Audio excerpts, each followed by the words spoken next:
दोस्तों, ये कहानी कुदरत से प्रेम की है। कुदरत से प्रेम करना, उसकी इज्जत करना हर इंसान की एक बुनियादी जरूरत है और फर्ज भी। तो ये कहानी कुछ इस तरह से है। अचानक मैं जंगल में पहुंच गया। बाहर निकलने का कोई रास्ता नहीं सूझ रहा था। जिधर जाता उधर ही भटक जाता। अंतहीन घने और ऊंचे पेड़ जिनसे सूरज की रोशनी भी मुश्किल से जमीन पर आ पाती। मैं भटकता रहा, बुरी तरह डरा हुआ। मैं बरसों शहर में रहने का आदी, और कहाँ ये घना जंगल जो मुझे बहुत रहस्यमय लग रहा था। मैं चीख रहा था, बचाने की गुहार लगा रहा था, पर मेरी ही आवाज़ मुझे वापस मिल जाती। कहीं कोई नहीं। सन्नाटे में डूबा जंगल जो रह रहकर हवा की डरावनी आवाज़ पैदा करता था। कभी किसी जानवर की आवाज़ आती और मेरी रूह कांप जाती। कहाँ मैं कानों में ईयरफोन लगाए अपने सेल फोन में मस्त बाइक से, कभी कार से शहर की चिकनी सड़कों पर हवाखोरी करने वाला, होटलों में, मेलों में, बाजारों में बिजली की तेज रोशनी में सज धज कर घूमने वाला, तेज धुन में झूमने नाचने वाला। कभी जंगल की आवाज़ ही नहीं सुनी, कभी जंगल की भाषा सीखने की कोशिश ही नहीं की। मुझे तो जंगल क्या होता है ये स्कूल की किताबों में और कॉमिक्स में जितना देखा था उतना ही याद है। मैं डरा घबराया भगवान को याद करता आगे बढ़ रहा था। मेरा गला सूख रहा था, भूख से पेट में मरोड़ उठ रही थी, पर कहीं कुछ भी नहीं। क्या घास पत्ते खा लूं? पर वो कैसे? मैं यही सोचता बढ़ रहा था, और तभी मेरे सामने मौत गुर्राते हुए आ खड़ी हुई। उसकी गुर्राने की आवाज़ से मैं डर के कांप गया। मेरे रोंगटे खड़े हो गए। उस वक्त की मेरी मानसिक पीड़ा को बता पाना मेरे लिए मुमकिन नहीं। मुझे मौत की गंध महसूस होने लगी। ये कितनी भयानक होती है, आज मैं इसे महसूस कर रहा था। मौत ने मुझे घूरते हुए मेरी ओर बढ़ना शुरू किया। मैं डर के मारे अपनी आंखें बंद कर लिया और भगवान से गिड़गिड़ाकर जिंदगी की भीख मांगने लगा। लेकिन तभी देखा कि मुझ पर अभी तक हमला नहीं हुआ था। जो मेरी ओर बढ़ रहा था उसने बहुत भारी आवाज में कहा, मैं तेरी मौत हूं। इसके पहले तू अपने शरीर से जुदा हो, जो चाहता है मुझसे पूछ ले।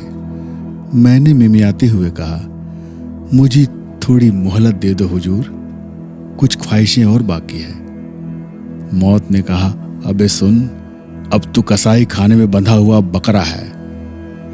अभी तेरे आगे बहुत से बकरे कटने वाले हैं, इसीलिए थोड़ी खैर मना ले, पर कटना तो तुझे होगा ही।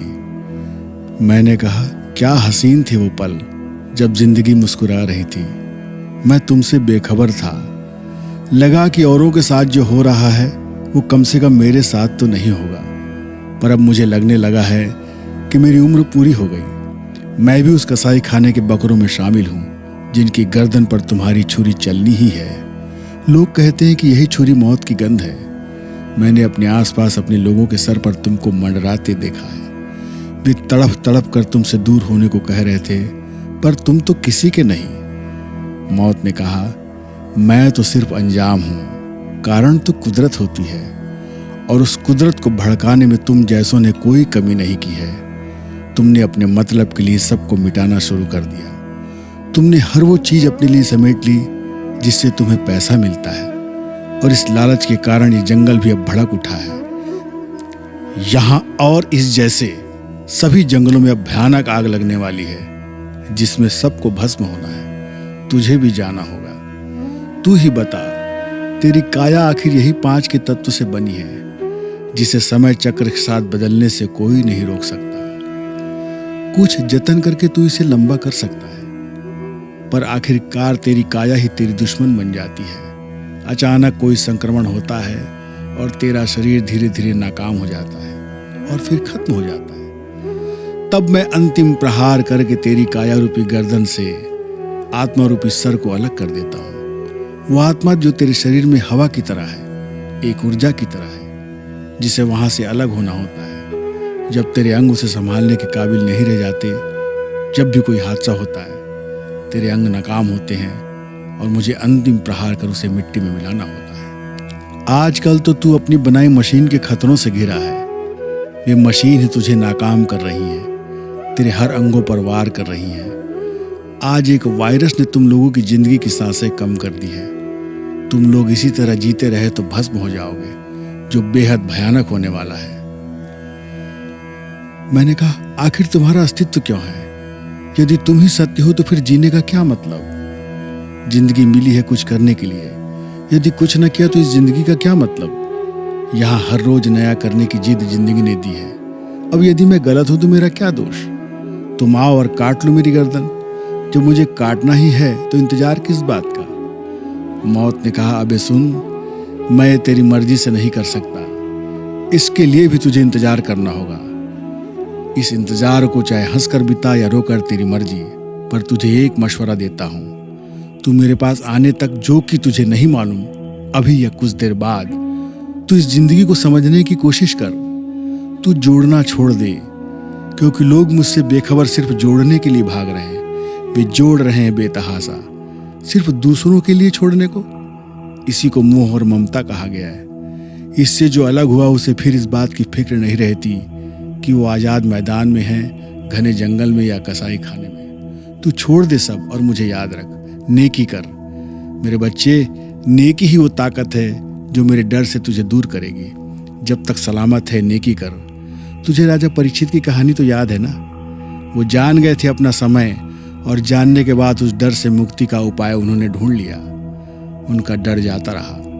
वे जोड़ना छोड़कर नेकी की राह पर चल पड़े। केवल 7 दिनों में नेकी ने वो जादू किया कि उनका डर जाता रहा। पर याद रख, मेरा वजूद इससे खत्म नहीं होता। मैं आंखें मूंद कर उसके हमले का इंतजार करता रहा, और तभी मैंने किसी का हाथ अपने कंधे पर महसूस किया। ये इस जंगल की रखवाली करने वाले कुछ नेक सिपाही थे। उन्होंने मुझे पानी पिलाया और कुछ खाने को दिया। मेरी जान में जान आई और ऐसा लगा कि मैं मौत के कुएं से बाहर जन्नत में आ गया हूँ। जंगल वही था, लेकिन कुछ लोगों के मिल जाने से मुझे उम्मीद की रोशनी मिली और जिंदगी की अनमोल भेंट। अब मैंने निश्चय कर लिया है कि कुदरत की इज्जत करना और नेकी करना मेरी जिंदगी का मकसद होगा।